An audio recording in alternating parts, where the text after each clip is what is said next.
мы должны понять, мы по какому пути правления идем, по президентскому или парламентскому. Если мы идем по пути парламентского, то сильно сокращать тоже нельзя, да? То есть легче договориться 20 человек, да, 20 депутатов, 30. Но если это будет количество около 40, 50 или 60, всегда сложнее будет договориться. Поэтому мы должны понимать, мы хотим идти по парламентскому пути развития или по президентскому.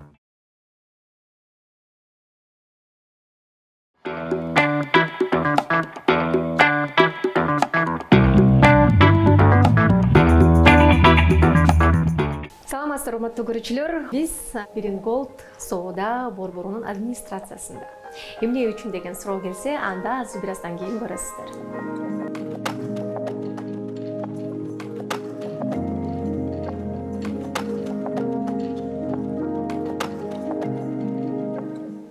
Саламатсыздарбы, Нурлан мырза? Кешелгери болсун. Эң негизгиси сизди жумуш ордунда мен кармап калганыма аябай кубанычтамын. Азыр аябай жумуш көп болуп атат. Биздин көрсөтүүбүздүн аты "Мен сиз менен сыймыктанам" деп аталат. Чындыгында мен сиз менен сыймыктанам. Себеби сыймыктанчу дагы көп эл билбеген нерселер бар. Алардын баардыгын өзүңүз дагы чынтыгын айтып берсеңиз ашыкча болбойт. Саламатсыздарбы? Келгениңиздерге рахмат. Ушинтип биздин баягы жеке ишкерлердин көйгөйлөрүн көрсөтүп, биздин жумушубузду көрсөтүп, ушу элге таанытканыңыздарга сиздерге чоң рахмат. Ыраазычылыкты билдиребиз. Биз дагы сиздер менен иштешкенге сыймыктанабыз. Биз дагы ушу эл журтка жумуш кылып, кызмат кылганыбызга да сыймыктанабыз кыргыз элине. Рахмат келгениңизге.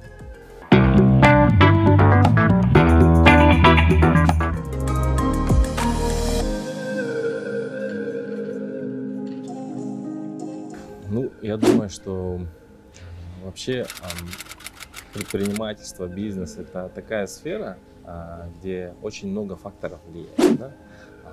Одни из основных факторов, конечно, это образование, да? Это культура ведения бизнеса, это какие-то способности самого человека и сама среда обитания. И много таких факторов, как случайность. Да? Случайность это удача, это момент, когда в нужный момент вдруг ты оказался в нужном месте. Поэтому я думаю, что у многих ребят есть большие возможности. Конечно, нужно подкрепить это все знаниями и начинать свой определенный бизнес, получая опыт других ребят, которые в этой сфере.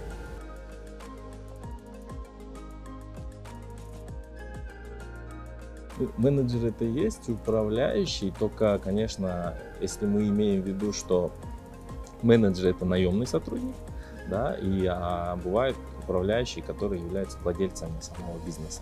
Менеджер он нужен в тот момент, когда владелец бизнеса достигает определенного уровня, и он дальше не справляется, где нужны уже специалисты. Вот в этот момент, да, нужно подключать квалифицированных менеджеров.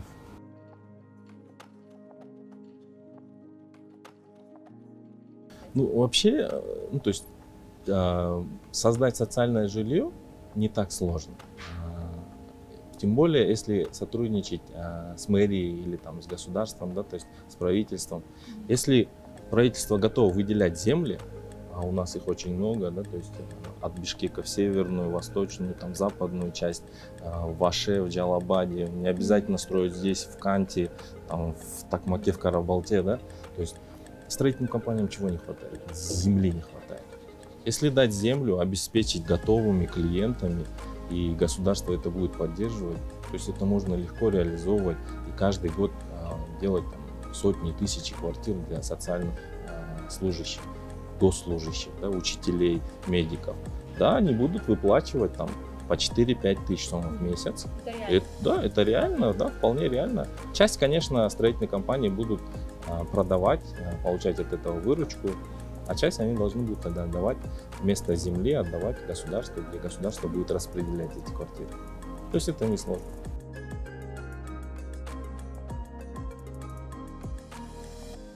У нас очень много хороших ювелиров. Это без сомнения, я могу сказать.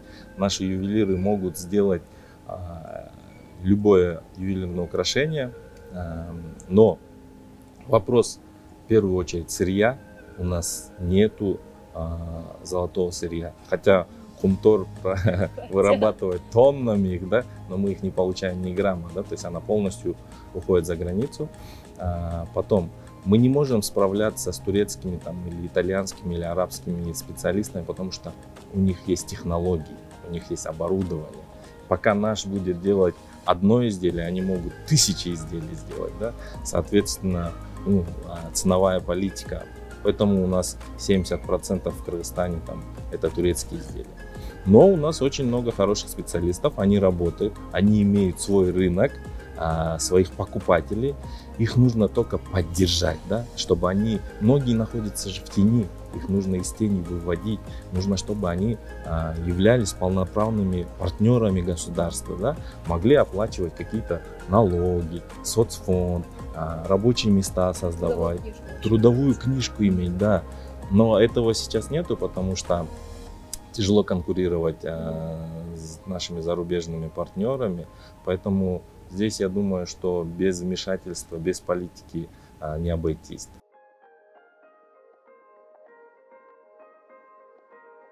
Вообще 20 лет это такое интересное время. Я в 20 лет был, только заканчивал университет, полон сил покорять мир. Были проблемы такого периода, когда человек начинает расти. И я тогда как раз 20 лет, я уехал в Великобританию учиться. Меня дома не хотели отпускать. У меня 4 сестры, я единственный мальчик был в семье. Ну и, конечно, не хотели отпускать, но как-то так получилось, что я уехал назло всем. Да, тяжелые были времена, с одной стороны, потому что я там, да я даже не представлял, что из себя может, какой может быть там Лондон, мегаполис, да, я работал там на стройках, как обычно, кыргызы у нас там работали на стройках, там, в каких-нибудь кафе, ресторанах, там. Если тем более, если не знаешь языка, максимум, что ты можешь делать, это мыть посуду, там, мыть полы. Да, имея диплом Кыргызстана, я обучался 11 лет в школе английскому языку, 5 лет в университете. Когда я попал в Лондон, я ничего не знал, я ничего не понимал, я думал, что я знаю английский, да. Поэтому были такие интересные времена. Потом я через год вернулся домой, было как раз 21-22 года. И так получилось, что у меня была девушка, вот, и родители настояли на том, чтобы я обзавелся семьей. Любовь, она такая вещь, да, я женился, я рад этому. С тех пор, да, я остался в Кыргызстане, хотя были большие планы покорять мир, но я думал, вот я женюсь и буду покорять мир.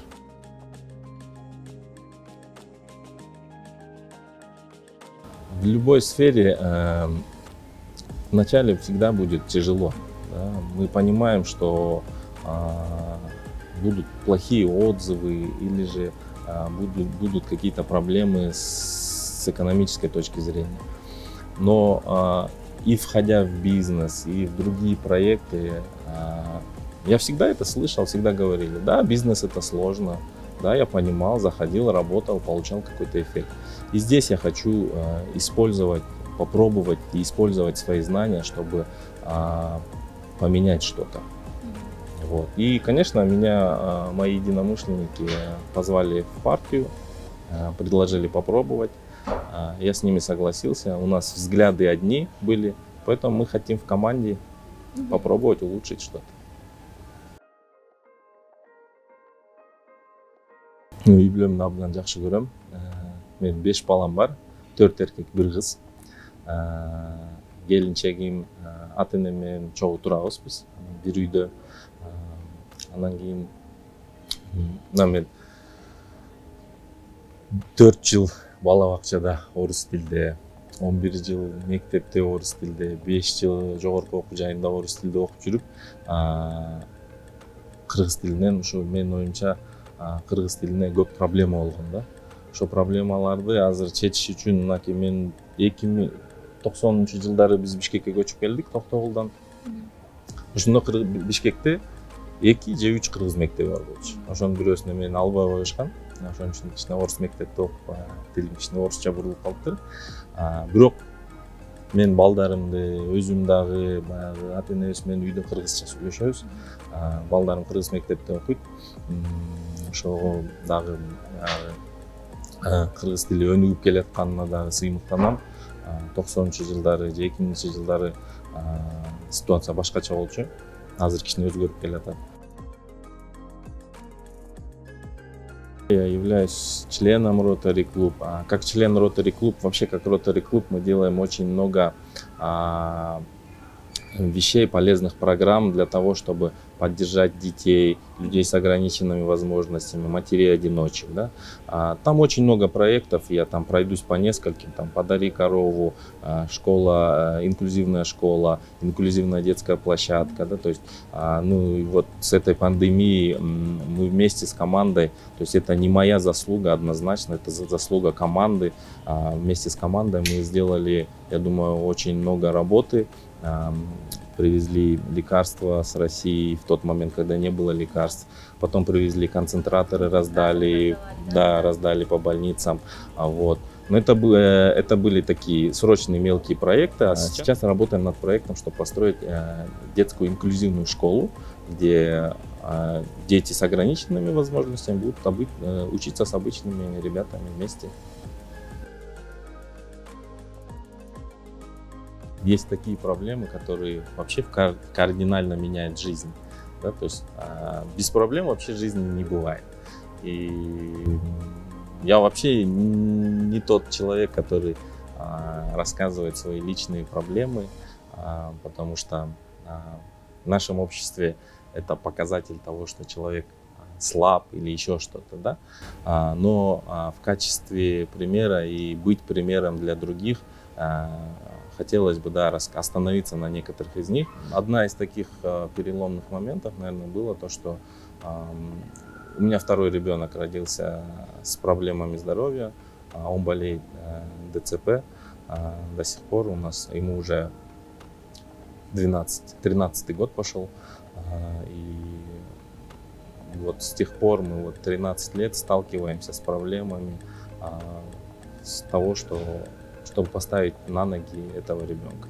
Да, это сложный период жизни был, мы ругались дома, бывали проблемы, но я очень благодарен своей жене, своим родителям за моральную поддержку в тот момент, и мы вместе прошли через эти проблемы. Да, мы их не решили, но для нас они сейчас не являются проблемой. Мы с этим как бы смирились, мы это приняли, боль, да, мы с этим живем.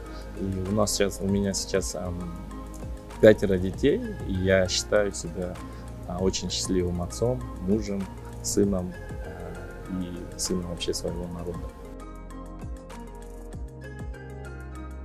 Есть очень интересный проект, когда наши ресурсы, наше богатство мы хотели бы распределить среди граждан по технологии блокчейн или же по другой технологии, когда все ресурсы будут распределены, и у каждого человека будет свой банковский счет, куда будут поступать доходы от тех компаний, которые перерабатывают наши ресурсы. Точнее, например, взяли какое-то месторождение, его начали разрабатывать, а у каждого нашего гражданина уже есть спецсчет, и в случае прибыли, эта прибыль будет делиться между всеми гражданами, даже между детьми, которые только родились. У них будет спецсчет, и на этом спецсчету будут, да. Это уже опробовано в арабских странах, в Норвегии, где природные ресурсы принадлежат народу и распределяется прибыль среди них. Мы должны понять, мы по какому пути правления идем, по президентскому или парламентскому. Если мы идем по пути парламентского, то сильно сокращать тоже нельзя, да? То есть, легче договориться 20 человек, да, 20 депутатов, 30. Но если это будет количество около 40, 50 или 60, всегда сложнее будет договориться. Поэтому мы должны понимать, мы хотим идти по парламентскому пути развития или по президентскому. Если мы идем по президентскому пути развития, тогда сокращаем парламент и не боимся. Да? Если мы идем по парламентскому пути развития, да, то сильно сокращать нельзя, потому что есть риски того, что, опять же, власть будет принадлежать небольшому количеству людей. Да? Поэтому это такой очень осторожный момент должен быть. Я очень завидую тем людям, у которых есть хобби. Я вижу, как некоторые мои друзья играют в футбол, да, смотрят футбол, увлекаются этим. Или же у кого-то есть хобби, там, охота там, или еще что-то. Я очень завидую таким людям, потому что у меня такого хобби нету, честно скажу. Да, я там занимаюсь спортом, потому что это полезно для здоровья, заставляю себя заниматься этим делом, да, слушаю музыку, там, да, я понимаю, что приятно слушать музыку, но это бы я не назвал хобби. Я завидую таким людям, потому что они полноценно могут морально и физически отдохнуть от всех проблем. Мое хобби, да, я люблю работать, находиться на работе. Вечером мое хобби — это моя семья, потому что, имея 5 детей, у нас в семье почти не остается времени для всего остального. Вот все, что время, которое я провожу на работе с семьей, ну и с друзьями, с которыми мы периодически встречаемся, обсуждаем, разговариваем. Вот примерно так проходит мое время. Биздин өлкө светтик өлкө, ошон үчүн диндин бул жерде андай тиешеси болбош керек. Агитация жүрүп атканда дин боюнча да агитация кылбаш керек. Кыргызстандыктардын 70-80% бул мусулмандар. Бирок Иман Нуру деген ат бул имандуулар ушул партияга шайласын деген ой менен бараткан жокпуз биз. Биз ошол ичинде имандуу жигиттер, кыздар ошол имандуу бийлик куруш үчүн, ошон үчүн баратабыз. Ошон үчүн биз партиябыздын аты Иман Нуру. Мындай бир тиешеси, именно динге тиешеси же динге шылтоосу мындай нерсе жок.